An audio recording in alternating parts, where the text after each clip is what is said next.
आप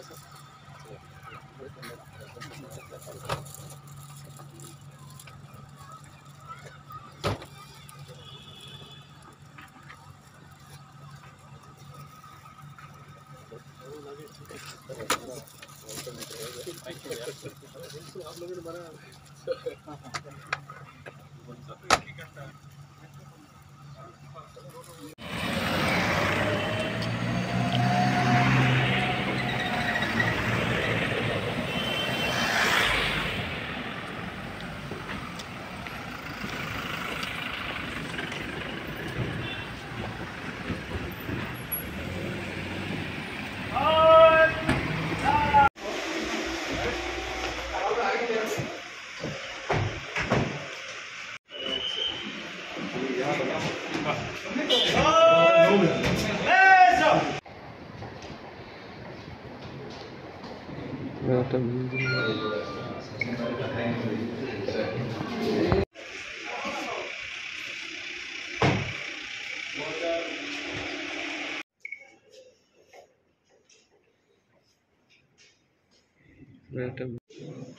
director general of police और additional DG, हम नॉर्थ त्रिपुरा में जो post pole law and order situation है उसका रिव्यू करने के लिए आए हैं।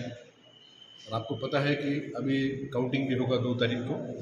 किसी भी परिस्थिति में हमारे नॉर्थ त्रिपुरा ज़िले में लॉ एंड ऑर्डर और पीस ऐसे रहना चाहिए जैसा हमारा आज तक पिछले 2 महीनों में पोलिंग में रहा है। और जो तैयारी हमारी यहाँ पे पुलिस की, पैरामिलिट्री फोर्स की और डिस्ट्रिक्ट मिशन की है, मुझे पूरा भरोसा है कि हम लोग पीसफुली काउंटिंग कर पाए। और काउंटिंग के बाद जो जैसा हमारा नॉर्मल जो हमारा डे टू डे काम चलता है वैसे काम चलेगा। कोई भी वायलेंस इस जिले में नहीं हो। धन्यवाद।